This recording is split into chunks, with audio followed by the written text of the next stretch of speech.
누가복음 1장 31절부터 32절까지의 말씀입니다. 누가복음 1장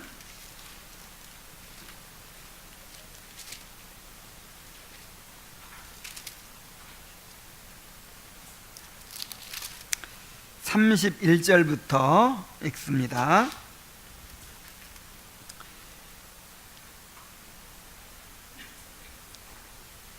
31절부터 33절까지 다 함께 한번 읽어보죠. 시작. 보라, 내가 잉태하여 아들을 낳으리니 그 이름을 예수라 하라. 그가 큰 자가 되고 지극히 높으신 이의 아들이라 일컬어질 것이요, 주 하나님께서 그 조상 다윗의 왕위를 그에게 주시리니 영원히 야곱의 집을 왕으로 다스리실 것이며 그 나라가 무궁하리라. 아멘.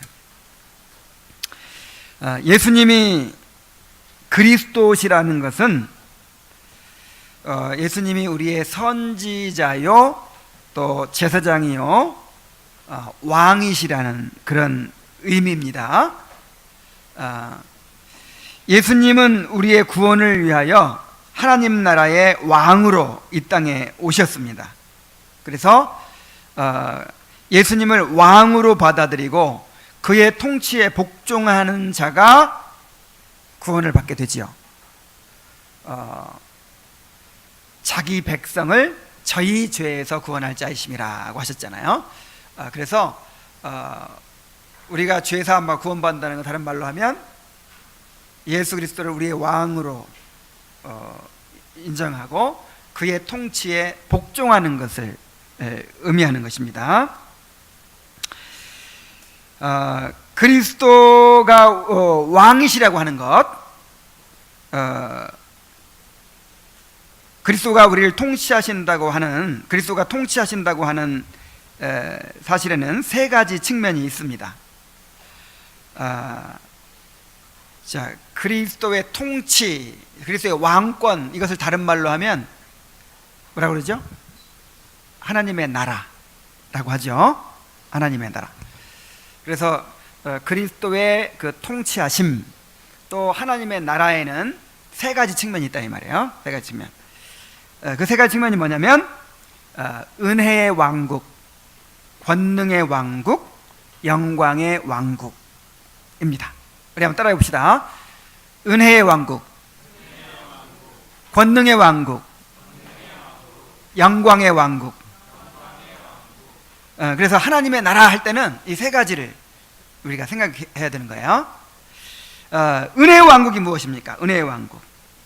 은혜의 왕국은 우리 주님께서 이제 영적인 통치를 행하시는 것입니다. 다시 말해서 그의 백성과 교회를 다스리시는 것입니다. 그리스도께서 이 땅에 오심으로 하나님의 나라가 왔죠. 하나님의 나라가 이미 왔습니다. 그래서 이미 하나님의 나라가 우리 가운데서 지금 우리 가운데 있어요. 그래서 주님이 통치하고 계십니다. 골로새서 1장 13절 14절에 오면은 함께 읽겠습니다. 시작. 그가 우리를 흑암의 권세에서 건져내사 그의 사랑의 아들의 나라로 옮기셨으니 그 아들 안에서 우리가 속량 곧 죄사함을 얻었도다 그랬어요. 자, 우리가 앞으로 천국에 갈 거예요? 아니면 이미 천국에 들어왔어요? 이미 천국에 들어왔어요. 천국 백성이 됐어요. 우리를 흑암의 권세에서 건져내사 그의 사랑의 아들의 나라로 옮기셨다 그랬어요. 이미 우리는 옮겨졌습니다. 그래 자꾸만 이제 천국 간다 이렇게 생각하니까 이 땅에서는 아직 천국이 아니라고 생각하니까, 이 땅에서 아직 천국 백성이 아니라고 생각하니까 그냥 세상 사람처럼 사는 거예요. 이 생각을 바꿔야 돼요. 이미 천국에 들어왔어요. 그래서 이 땅에서부터 천국 백성으로 사는 것입니다. 그 천국 백성의 삶의 원리를 산상수훈에서 말씀하신 거예요. 자, 우리가 지금 천국 백성입니다. 천국 백성으로 살아야 됩니다. 이것이 바로 이제 주님의 영적인 통치, 은혜의 왕국이에요. 은혜의 왕국. 이 통치는 신자들의 마음과 삶 속에서 이루어집니다. 로마서 14장 17절에 보면은 하나님의 나라는 먹는 것과 마시는 것이 아니요 오직 성령 안에서 의와 평강과 희락이라 그랬어요. 그러니까 주님의 통치는 말씀을 통한 통치이고 성령을 통한 통치예요. 영적인 통치예요. 그래서 우리의 마음 속에서 이루어지는 거예요. 우리의 삶 가운데서 드러나게 되는 거예요. 베드로전서 2장 9절에 보면은 오직 너희는 택하신 족속이요 왕같은 제사장들이요 거룩한 나라요 그의 소유된 백성이니 이는 너희를 어두운 데서 불러내어 그의 기이한 빛에 들어가게 하신 자의 아름다운 덕을 선전하게 하려 하심이라. 하나님의 나라는 영적으로 임했죠. 보이지 않죠. 하나님의 나라는 여기 있다 저기 있다 못하리니 너희 가운데 있느니라 그랬죠. 영적으로 임했기 때문에 사람들에게 보이질 않아요. 그럼 어떻게 하나님의 나라를 드러내게 될까요? 그 하나님의 통치를 우리 마음속에서 경험하고 우리 삶으로 드러내는 거예요.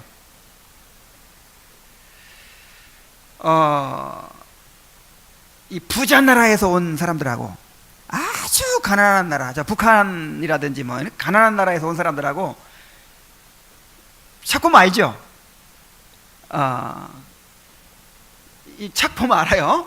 한국 사람들은 그래도 잘 사는 사람에 속해가지고 막 어디 외국에 나가면 표가 난대요. 그렇게 한국 사람이 딱 뭐 알아 보일 정도로 옷도 그냥 최고급 메이크업만 입고 다니고 돈도 잘 쓰고 막 그런 것처럼. 그래서 그 사람들이 다 민간 외교 사절이라고 얘기하잖아요. 막 엉망으로 막 행동하면 야, 저 나라 사람 참 못쓰겠구나 그렇게 얘기하고, 참 교양 있고 정말 그렇게 신사적으로 행동하면 야, 영국 사람은 신사다, 야, 한국 사람은 정말 훌륭하다. 그러면서 어느 나라가 높아지죠? 그 백성들이 속한 나라에 대해 좋은 인상을 갖게 되는 거죠. 좋은 이미지를 갖게 되는 거죠. 그런 것처럼 주님의 통치를 영적으로 받고 있기 때문에 사람들은 외적으로는 볼 수가 없어요. 근데 우리의 삶을 통해서 의가 이루어져요. 의가.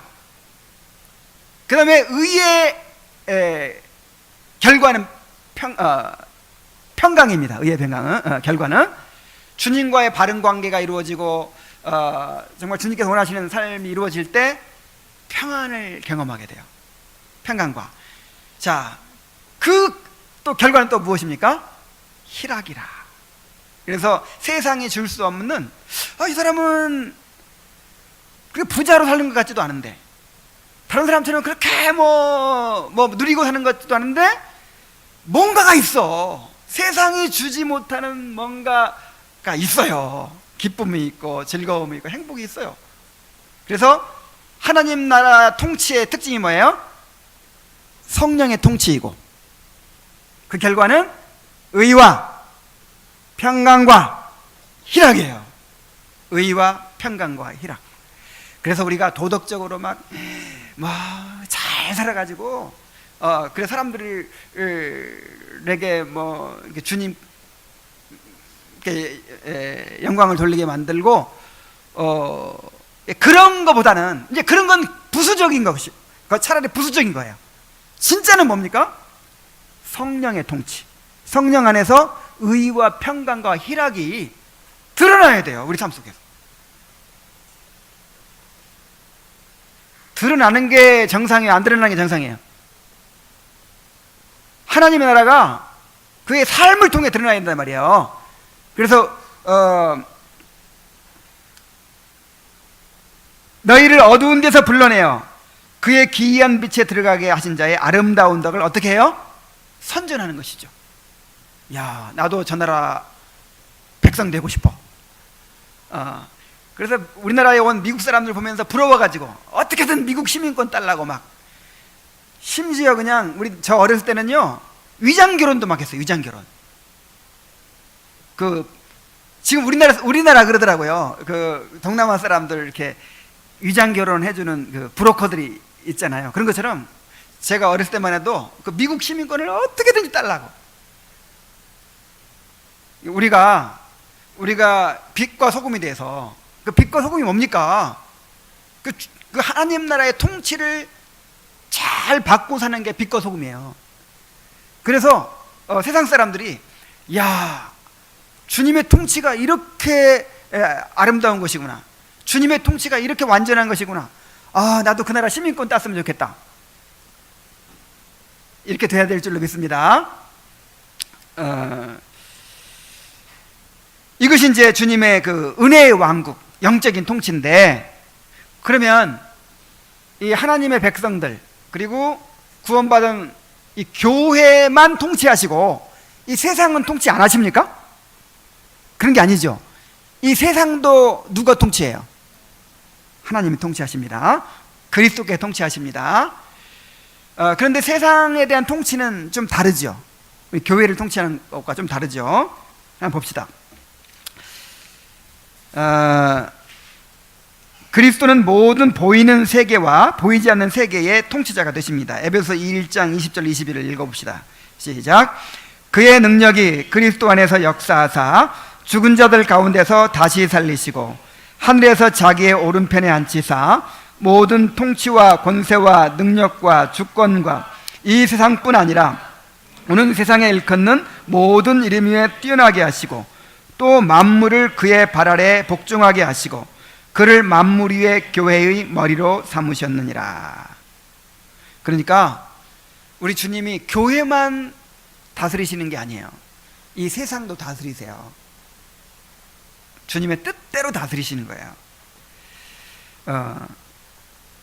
또 보이는 세계만 다스리시는 것이 아니라 보이지 않는 세계도 다스리세요. 마귀와 천사들까지도 다 다스리세요. 그런데 이러한 주님의 우주적인 통치는 그의 영적인 통치에 종속이 된다 그랬어요. 이 말이 무슨 말이냐면, 주님께서 세상을 다스리시는 것은 이 교회를 세우기 위한 목적이란 말이에요. 그러니까 이 세상에 대한 주님의 통치는요, 택하신 백성들을 구원하고 교회를 완성하는 그 목적에 집중되어 있어요. 요한복음 17장 2절에 아버지께서 아들에게 주신 모든 자에게 영생을 주게 하시려고 만민을 다스리는 권세를 아들에게 주셨음이로소이다. 자, 만민을 다스립니다 지금 주님이. 왜요? 택하신 자들을 구원하시기 위해서.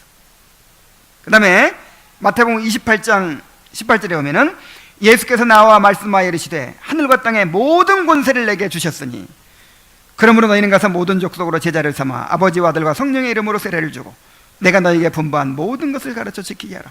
이게 지상사명이죠. 지상사명을 주시면서 그 전제로 말씀하신 게 뭐냐면, 하늘과 땅의 모든 권세가 누구한테 있다? 나한테 있다. 누구 마음대로도 한다? 내 마음대로 한다. 세상의 통치자들, 저 불신자들, 저 이슬람권, 공산권, 어떤 세계에 속한 사람도 다 누가 움직인다? 내가 움직인다. 그러니까 너희들은 나를 믿고 내 말대로 가서 복음을 전해라, 이거예요. 이게 굉장히 중요한 거예요. 그러면 하늘과 땅의 모든 권세가 주님께 있고 모든 세계를 주님이 다스린다는 사실을 확실히 믿으면 우리가 복음을 타협할 필요가 있어요, 없어요? 아이고, 이런 식으로 전해가지고는 아무도 구원받지 못할 것 같아, 이거 약간 좀 가공하자, 사람들을 듣기 좋게 만들자, 이렇게 할 필요가 있어요, 없어요?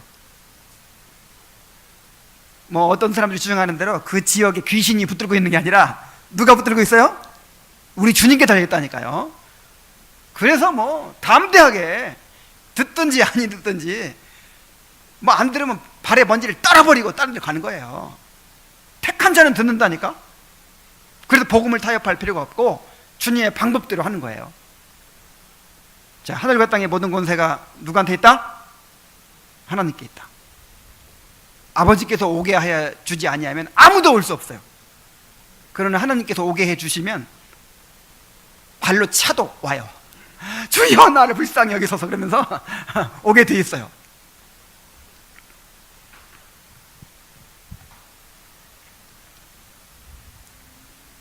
고린도서 15장 25절에 보면은 제가 모든 원수를 그 발 아래 둘 때까지 불갑을 왕노릇 하시리니 그랬어요. 천사들과 개인, 사회, 집단, 민족들의 운명을 그가 자기 피로 구속하신 백성들의 구원을 완성해가는 방향으로 이끌어 가신다는 것입니다. 그의 백성들을 세상에서 당하는 온갖 위험으로부터 보호하시며 모든 대적들을 굴복시키시고 멸하심으로써 자기의 의를 드러내십니다. 그러니까 우리는 우리 주님이 왕이시다, 다 주님께 달려있다, 그것만 믿고 그냥 확신 있게 나아가면 되는 거예요. 자, 이것이 이제 권능의 왕국이라고 그랬어요. 권능의 왕국. 그런데 이제 그 주님의 그 은혜의 통치가 점점 지금 그 겨자씨가를 심었더니 점점 크게 자라는 것처럼, 그 다음에 가루 서말 속에 넣은 누룩처럼 이렇게 작용을 해가지고 하나님의 나라가 점점 성장하고 있습니다. 우리의 마음에 성장하고 있고 또 이 세계 속에서 하나님의 나라가 점점 성장해가지고 이제 극치에 이를 때가 와요. 극치는 뭐냐면, 지금은 이 권능의 왕국, 은혜의 왕국이 이렇게 약간 겹쳐져 있죠. 근데 그때는 완전히 은혜의 왕국이 완성이 돼가지고 이제 주님의 나라가 아닌 곳이, 그 영적인 통치가 안 이루어지는 곳이 하나도 없어지는 때가 와요. 완전히 이 극치에 이르는 상태, 그 상태를 영광의 왕국이라 그래요. 예수 그리스도의 재림시에 최종적으로 완성될 하나님의 나라입니다. 요한계시록 11장 15절을 읽습니다. 시작. 일곱째 천사가 나팔을 불매 하늘에 큰 음성들이 나서 이르되 세상 나라가 우리 주와 그의 그리스도의 나라가 되어 그가 세세토록 왕노릇 하시리로다. 하나님의 나라는 이미 왔고 자라고 있고 완성될 것입니다. 그 완성될 그 나라를 말하는 거예요. 은혜의 나라를 통해서 이 땅에 하나님의 나라가 시작되었고 이제 현재 완성 중에 있는데, 그리스도인은 그리스도의 재림으로 완성될 영광의 왕국을 기대합니다. 마태복음 25장 34절 읽습니다. 시작. 그때 임금이 그 오른편에 있는 자들에게 이르시되 내 아버지께 복받을 자들이여 나와 창세로부터 너희를 위하여 예비된 나라를 상속받으라 그랬어요. 이 나라가 어떤 나라냐면 그 아담이 생육하고 번성해서 이루었어야 될 그 나라예요. 그 나라가 완성되는 것입니다. 그러니까 우리가 에덴 동산 그 시대로 돌아가는 것이 아니라 이제 아담과 하와가 그 선악과로 맺은 그 행위 언약에 순종해가지고 완성될 그 영생의 상태와 그 하나님의 나라가 이제 우리에게 주어지는 것이죠. 자, 그래서 우리 주님은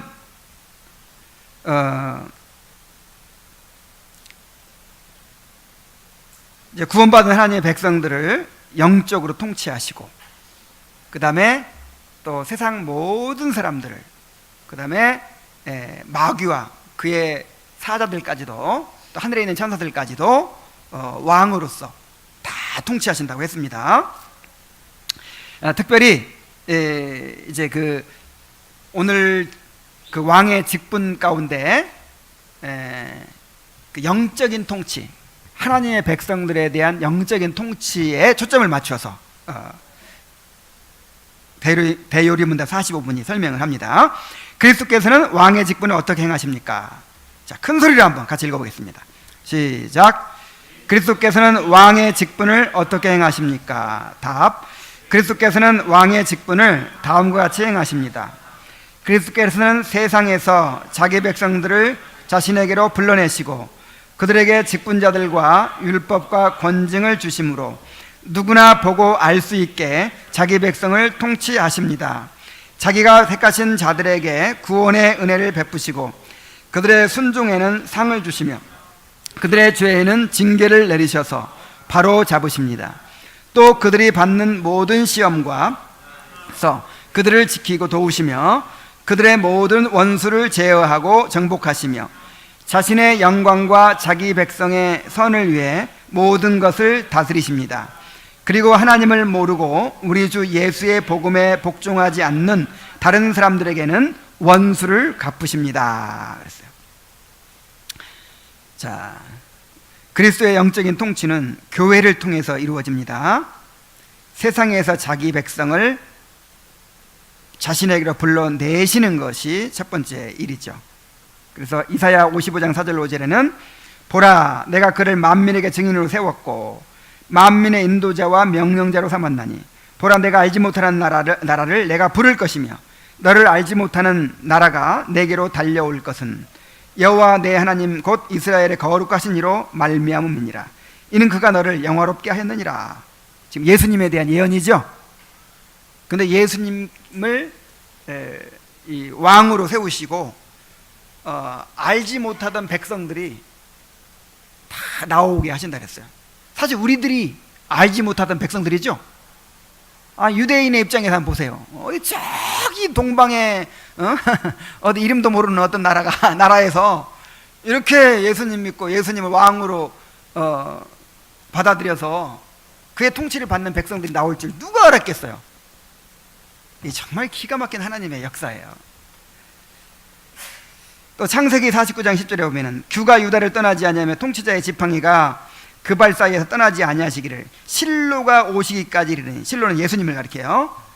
그에게 모든 백성이 복종하리로다. 결국 그의 택한 모든 백성들이 이제 예수님 왕권을 인정하고 복종하게 될 것입니다. 시편 110편 3절 주의 권능의 날에 주의 백성이 거룩한 옷을 입고 즐거이 헌신하니 새벽 이슬 같은 주의 청년들이 주께 나오는도다.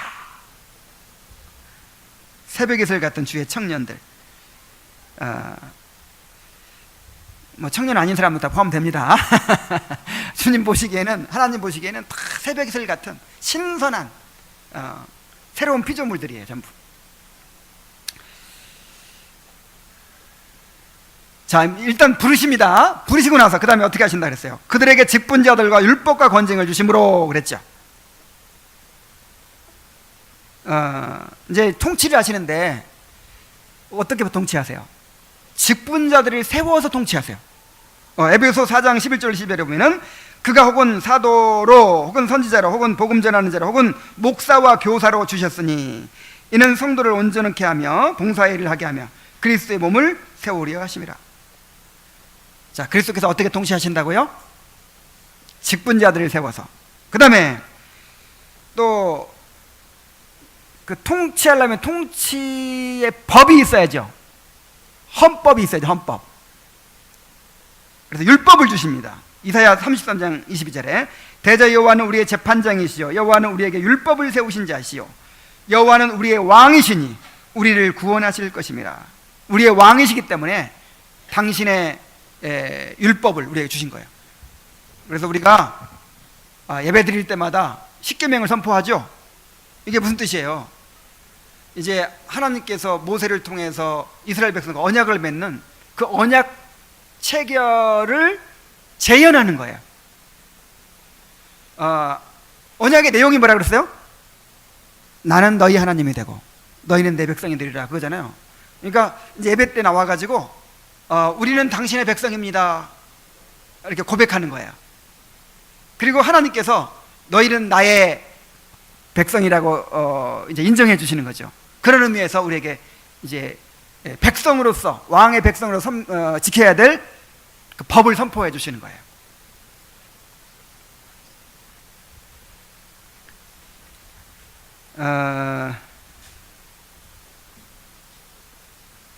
마태복음 18장 1절로 18절에 만일 그리고 이제 그 직분자들을 통해서 또 율법을 통해서 권징을 행하게 하심으로 주님이 통치하십니다. 마태복음 18장에 보면 만일 그들의 말도 듣지 않거든 교회의 말하고 교회의 말도 듣지 않거든 이방인과 세리와 같이 여기라. 진실로 너희에게 이르노니 무엇이든지 너희가 땅에서 매면 하늘에서 매일 것이요 무엇이든지 땅에서 들면 하늘에서 들리리라. 그래서 그 주님의 그 통치권, 천국 열쇠권을 이 교회에 주신 거예요. 특별히 교회의 직분자들에게 주신 거예요. 그래서 주님을 대신해서 이 권징을 시행하게 하신 거예요. 그래서 여러분, 그리스도께서는 왕의 직분을 다무같이 행하십니다. 그렇게 얘기하고, 그리스도께서는 세상에서 자기 백성을 자기에게로 불러내시고 그들에게 직분자들과 율법과 권징을 주심으로 누구나 보고 알 수 있게 자기 백성을 통치하십니다. 자, 한번 따라해 봅시다. 누구나 보고 알 수 있게 자기 백성을 통치하십니다. 야, 누구나 보고 알 수 있게라는 말이 무슨 뜻이에요? 그렇게 주님의 통치가 영적인 통치라고 해서 그냥 내면적으로만 이루어지는 게 아니라 이 말이에요. 눈에 보이는 어떤 제도란 말이에요. 제도, 질서란 말이에요. 가시적으로 우리에게 주셨다 이 말이에요. 가시적으로. 저는 오늘날 이 한국 교회의 문제가 다 문제죠. 한 가지만 문제가 아니죠. 이 신론에서도 문제고, 이 하나님을 바르게 알지 못하는 게 첫 번째 문제겠죠. 그리고 이 구원에 대해서 구원파적인 그냥 믿기만 하면 내 삶이 어떠하든지 관계없이 천국 간다, 이런 구원파적인 복음을 가지고 있는 게 정말 큰 문제죠.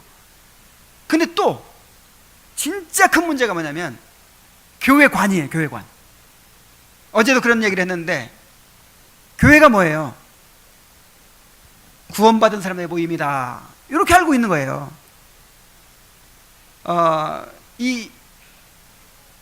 그러니까 이거는 이제 이 회중주의적인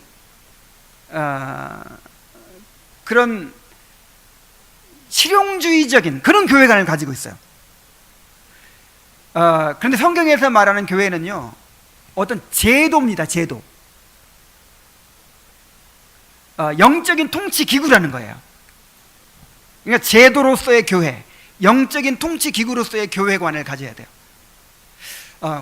이 교회가 뭐냐? 구원받은 사람들의 모임이다. 그래서 내가 거기 가서 유익을 얻고 내가 이렇게 이제 내 행복을 위해서 도움을 받는 것이다, 이렇게 생각하는 거예요. 실용주의적으로. 그러니까 내 마음에 안 들면 그냥 딴 데로 옮겨버리고 그냥 내 필요를 채워줄 수 있는 걸 찾아다니는 거죠. 그래서 신관이든 구원관이든 교회관이든 이 핵심은 뭐냐면 내가 왕인 거예요. 내가 왕, 내가 주인공인 거예요. 그래서 신관이 뭐가 잘못됐냐? 하나님을 나한테 맞추는, 하나님이 내 행복을 위해 존재하는. 근데 구원도 마찬가지예요. 구원도 나의 필요를 위해서. 여러분, 구원이 궁극적인 목적이 아니에요. 궁극적인 목적이 뭐예요? 하나님의 영광이죠. 구원도 하나님의 영광을 위한 수단이에요, 결국은. 근데 교회관도 마찬가지란 말이에요. 교회관도 내가 왕이라니까 나 중심이에요. 내 행복을 위해서 뭐가 존재해? 교회가 존재해요. 이런 식으로 교회관을 가지고 있으니까 그러니까 처음부터 다 뒤틀린 거죠. 신관에서부터 구원에서부터 교회관에서부터 다 뒤틀려 있어요. 근데 그 핵심이 뭐라고요? 내가 주인이죠. 내가 주인. 내 필요를 위해서, 내 행복을 위해서 다 이렇게 맞추려고 하는 거죠. 교회는 하나님이 세우신 일종의 제도요, 질서입니다. 영적인 통치 기구입니다. 그리고 모호한 게 아니에요. 가시적으로 누구나 볼 수 있게 어떻게? 직분자를 세워주셨잖아요. 목사를. 또 그 언약의 표징으로 성례를 주시고, 그 다음에 권징을 주시고, 누구나 볼 수 있게, 알 수 있게 이렇게 주님께서 우리를 통치하십니다. 그래서 목사를 통해서 말씀이 선포될 때, 야, 오늘도 내 필요를 채워준다, 이런 생각으로 하면 안 돼요. 물론 채워지는 것이지만은 우리가 하나님의 통치를 받는 거예요. 우리는 백성들이 벌벌 떨면서 엎드려서, 왕이 얼마나 위험이 있고 권위 있습니까? 왕이 그냥 무서운 그 권위로 왕의 명령을 선포하는 거예요. 그런 백성들은 무릎을 꿇고 엎드려서 벌벌 떨면서 그렇게 듣는 거예요.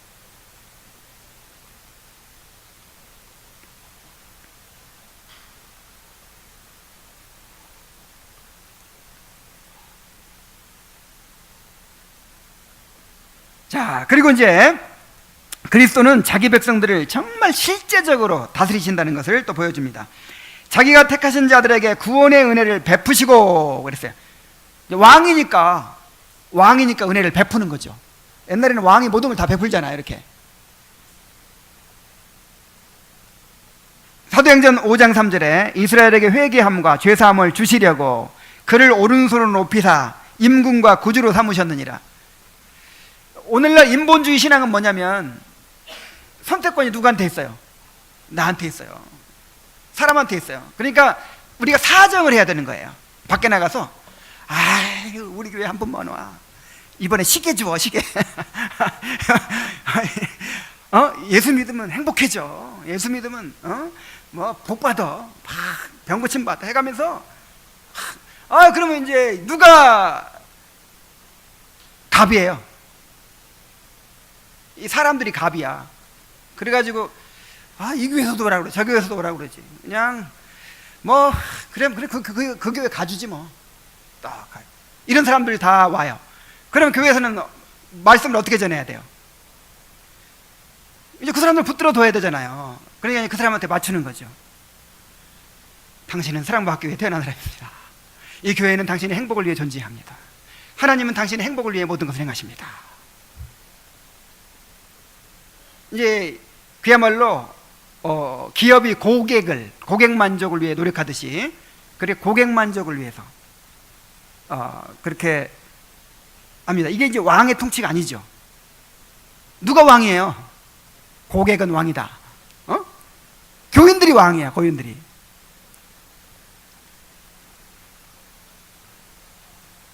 그런데 그렇지 않다 이 말이에요. 회개함과 죄사함을 누가 주십니까? 주님이 주십니다. 구원을 누가 주세요? 주님이 주세요. 주님이 은혜로 베푸시는 거예요. 누가 선택합니까? 주님이 선택하는 거예요. 주님이 왕이세요.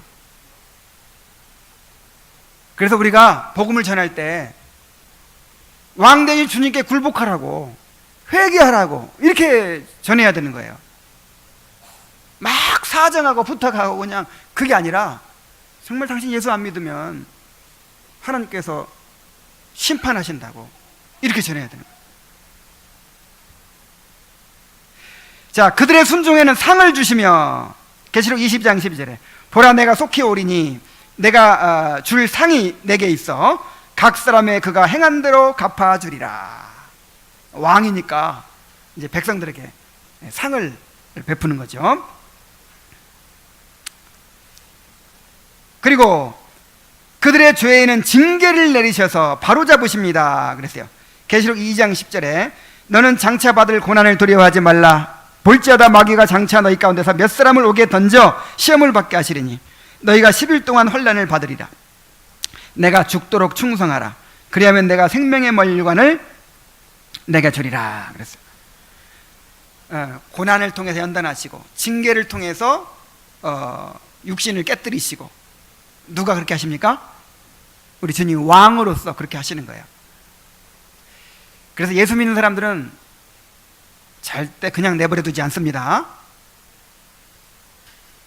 정말 하나님의 자녀들은 절대로 그냥 내버려 두지 않습니다. 징계하십니다. 징계가 없는 사람은 사생자요 참 아들이 아니라 그랬어요. 하나님이 나를 얼마나 사랑하시는지, 내가 그냥 기도만 하면 다 들어주고, 그냥 나는 그냥 어떻게 살든지 하나님이 그냥 무조건 사랑해주고, 이런 건 다 이게 뭐야 지금? 사생자야. 사생자. 아이고, 도대체 하나님이 나를 그냥 안 내버려 두시는 거야. 그냥 징계하시고 두드려 패시고 그냥 조금도 한눈 못 팔게 하시고 그냥 질투하시고 막 그렇게 하나님께로만 마음을 붙잡아 두려고 하고 가만 내버려 두지 않아. 이게 진짜 하나님의 백성이에요. 이게 그 사랑하시는 자를 근실히 징계하시느니라 그랬어요. 또 그들이 받는 모든 시험과 고난에서 그들을 지키고 도우시며 그랬어요. 이사야 63장 5절로 6절에 보면은 내가 본즉 도와주는 자도 없고 붙들어주는 자도 없으므로 이상하게 여겨 내 팔이 나를 구원하며 내 분이 나를 붙들었음이라. 내가 노함으로 말미암아 만민을 밟았으며 내가 분함으로 말미암아 그들을 취하게 하고 그들의 선혈이 땅에 쏟아지게 하였느니라. 그러니까 하나님의 백성들은요 외로워요. 이 땅에서 아무도 도와주는 사람 없고 아무도 붙들어주는 사람 없고 정말 홀로 버려지는 것처럼 보여요. 그러나 절대로 홀로가 아닙니다. 우리 왕 대신 우리 주님께서 자기 백성들을 신실하게 돌보십니다. 요한계시록 메시지가 그거잖아요. 정말 로마 황제들의 박해 가운데서 신음하고 있을 때 얼마나 무력하고 얼마나 참 비참합니까? 누가 도와주는 사람이고 누가 편들어주는 사람이 있어요? 유대인도 이방인도 다 사회에 그냥 쓰레기로 여기는 거예요. 그런데 요한이 환상 가운데 보니까 우리 주님께서 이 왕의 옷을 입으시고 대제사장의 옷을 입으시고 7 촛대 사이를 거니고 계시는 거예요. 오른손은 7별을 붙들고 계신 거예요. 7별은 7교회의 사자라 그랬어요. 그 촛대는 7교회라 그랬어요. 주님의 교회들을 친히 함께 하시며 돌보고 계시는 것입니다. 정말 우리는 홀로 있지 않습니다. 우리 왕이 우리와 함께 하고 있습니다.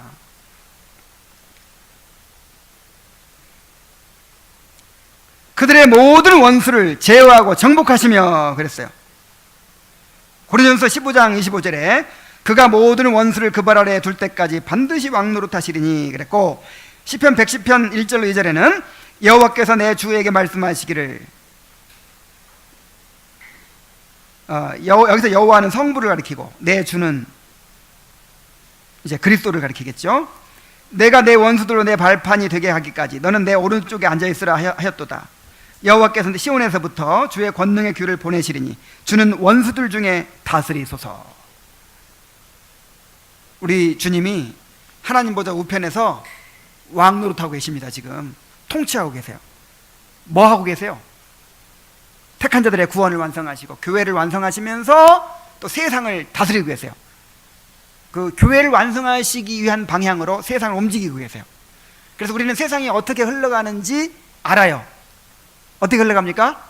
교회를 완성하는 방향으로, 택한 자들을 구원하시는 방향으로 그렇게 이 세상을 움직이고 계십니다.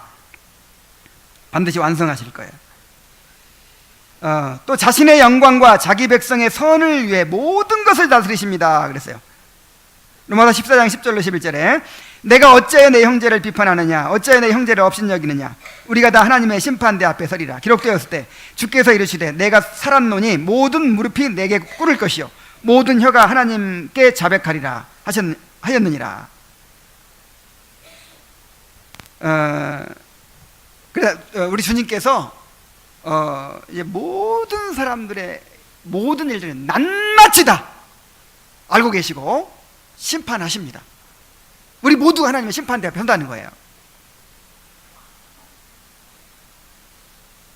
우리가 항상 주님의 심판대 앞에 서게 된다는 사실을 생각하면서 살아야 될 줄로 믿습니다. 바울이 늘 그걸 두려워했잖아요. 우리가 다 주의 심판대 앞에 서리라. 물론 이제 우리가 지옥 가는 심판은 안 받겠지만 의인이든 악인이든 주님께서 심판하십니다. 그 심판을 두려워하며 살아야 될 줄로 믿습니다. 또 로마서 8장 28절에 우리가 알거니와 하나님을 사랑하는 자 그 뜻대로 곧 그의 뜻대로 부르심을 입은 모든 자들에게는 모든 것이 합력하여 선을 이루느니라 그랬어요. 그러니까 우리가 만나는 모든 일들이 서로 함께 작용을 해서 우리를 향한 하나님의 구원 계획을 완성하도록 그렇게 역사하고 계신다는 것입니다. 이것도 주님의 통치예요. 주님께서 그렇게 통치해 가십니다. 문재인 대통령이 우리나라를 통치하고 있죠. 경제가 잘 돌아가도록, 또 안보가 더 튼튼해지도록, 또 정치가 개혁되도록, 또 사법 개혁이 이루어지도록, 하여간 우리나라가 잘 되는 방향으로 가도록 모든 것을 이렇게 하죠. 하려고 하죠. 뭐 할 수 있을지 없을지 모르겠지만, 그런데 우리 주님은 완전한 왕이세요. 완전한 왕. 그래서 인간 왕은 정책을 하나 이렇게 펴면 꼭 부작용이 있고 안 되는 것이 있고 막 그러지만, 우리 주님은 모든 것을 완벽하게 이루어지도록 그렇게 통치하십니다.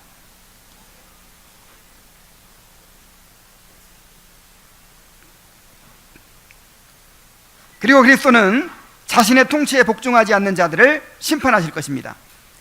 그리고 하나님을 모르고 우리 주 예수의 복음에 복종치 않는 다른 사람들에게는 원수를 갚으십니다 그랬어요.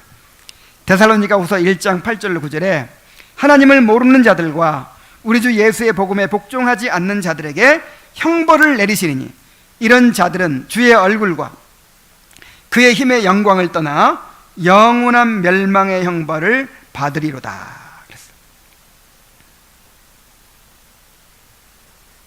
자, 이제 결론을 말씀드리겠습니다. 이 오늘날 이 빗나간 신앙의 모든 그 밑바닥에는 이 핵심이 뭐냐면 누가 왕이냐 하는 문제예요. 누가 왕이냐, 누가 주인이냐, 누가 다스리느냐, 이 문제예요. 그것이 무슨 번영신학이 됐든 신비주의가 됐든 무슨 구원파가 됐든 무슨 카톨릭 신앙이 됐든 하여간 모든 그런 잘못된 신앙의 근저에는 뭐가 있어요? 내가 중심인 거예요. 내가 중심. 내가 왕 노릇하려고 하는 게 문제예요. 이걸 또 다른 말로 하면 내가 하나님 노릇하려고 하는 것이죠. 그래서 우리 신앙의 핵심이 뭐겠어요? 주님의 통치입니다. 주님께 굴복하는 것입니다.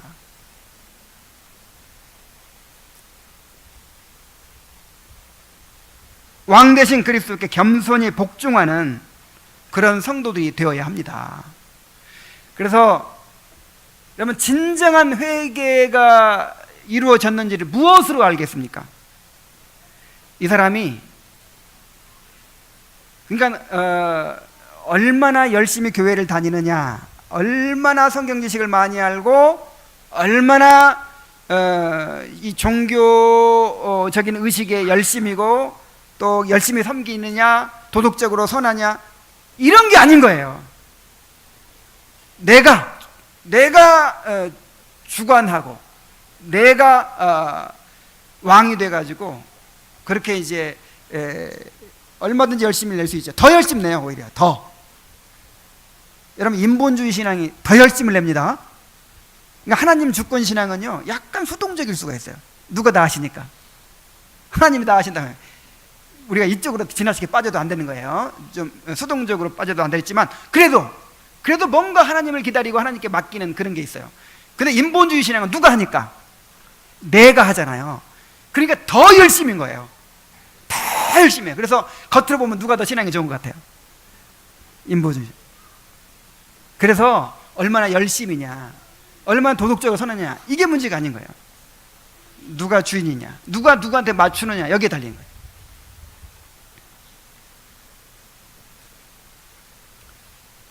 날마다 자기를 부인하고 자기 십자가를 지고 주님을 따르는 사람들이 되어야 합니다. 그리스도께서 온전히 통치해 주시기를 구해야 돼요. 주기도문에 나라에 임하옵시며, 이게 무슨 뜻입니까? 또 너희는 먼저 뭘 구하라? 그의 나라를 구하라 그랬죠. 이 주기도문을 전체를 한마디로 요약하면 그의 나라를 위한 기도예요. 그의 나라를 구하는 거예요.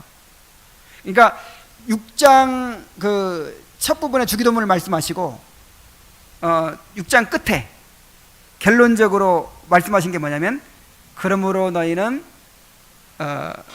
그러므로 먼저 그의 나라와 그의 일을 구하라, 그리하면 이 모든 걸 더하시리라 그랬잖아요. 그러니까 주기도문 전체의 요약이 그의 나라를 구하는 거예요. 근데 그의 나라가 뭐예요? 오늘 배웠죠. 주님의 통치. 주님의 통치.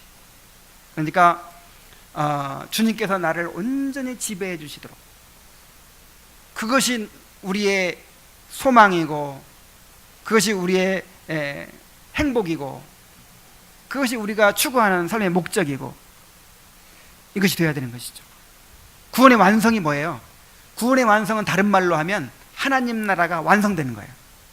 하나님 나라가 완성되는 게 뭐냐면 그리스도의 통치가 완전해지는 것을 말하는 거예요. 우리의 문제가 뭡니까? 그리스도의 통치가 완전하지 못한 게 문제예요. 내가 주인 노릇하는 거예요. 내가 살아있는 거예요.